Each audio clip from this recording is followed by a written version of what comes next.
footsteps.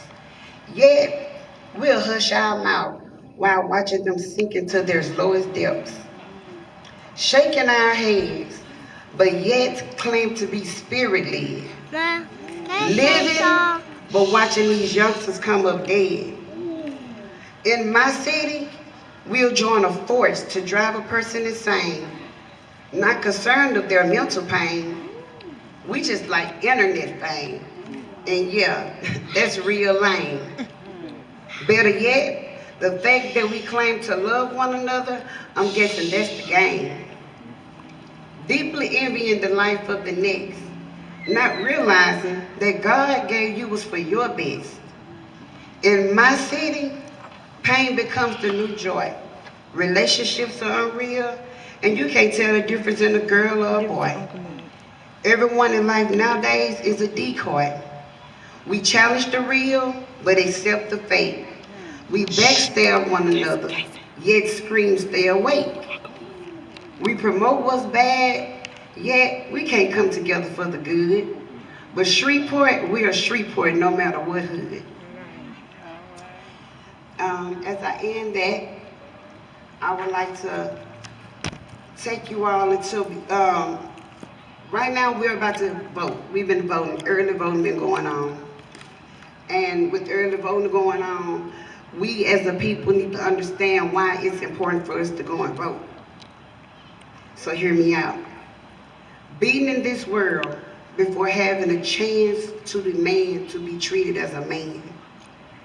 Before the miraculous exit of the fetal sac, you were made a target due to being black.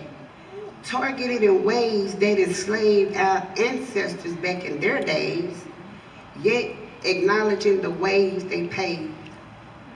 They paved the way of freedom. No, they didn't run. Yet our minds are so in the trance that they think we're dumb. Do we allow that disgrace or be black men and women and win the race?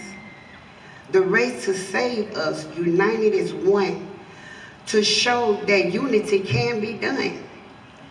The race to show our children that forgiveness saves the soul. The race to come back together sincerely as a whole.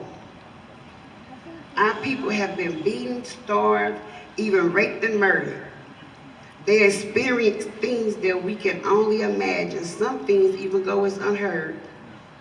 Their children were taken before they could love them, hold them, or even give them a name.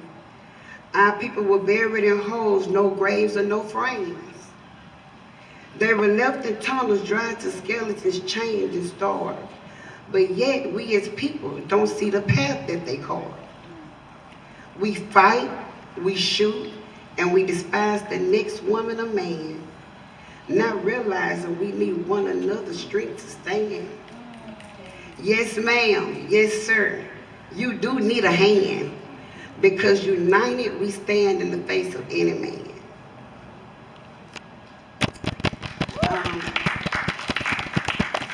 Thank you all. My next poem is personal. This is what I wrote to myself.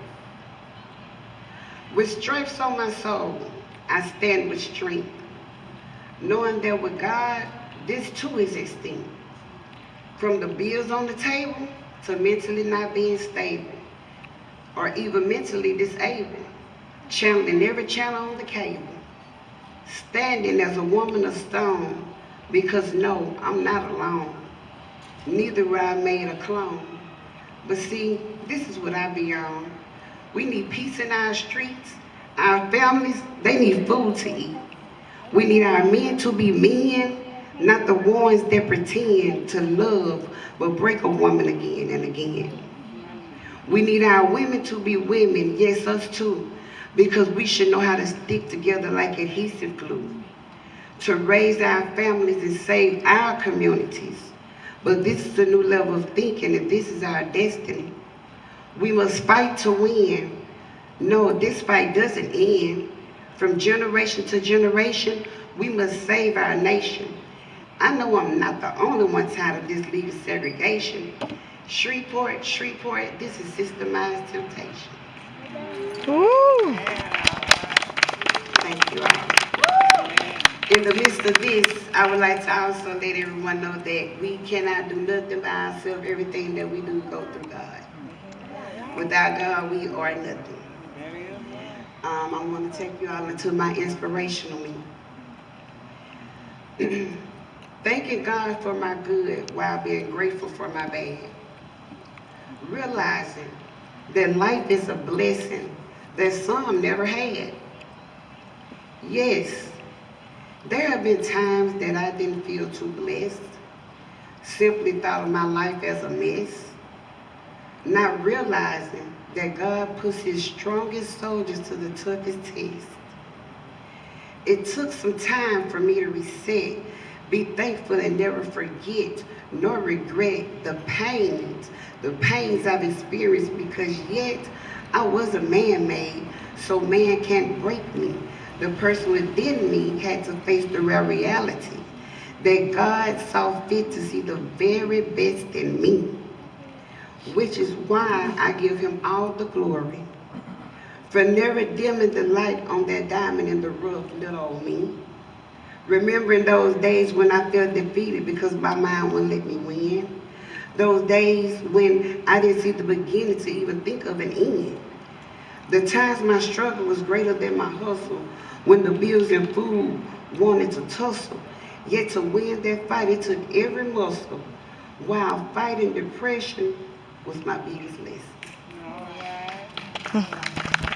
Thank you all. I have one more for you. Um, my grandmother just passed. We just buried my grandmother 2 weeks ago. And she's very special to me. I wrote some poetry about grandmothers because this I love my grandmother. And if you have a grandmother, I hope you love your grandmother. If you have grandkids, I pray that your grandkids love you like I love my grandmother. I want my grandkids to love me like I love my grandmother. Grandmothers. Grandmothers are the glue that secure the soul. The ones that holds the strength that's untold. The ones who cries every emotion out of their eyes. The prayers of the blessing that we see in disguise.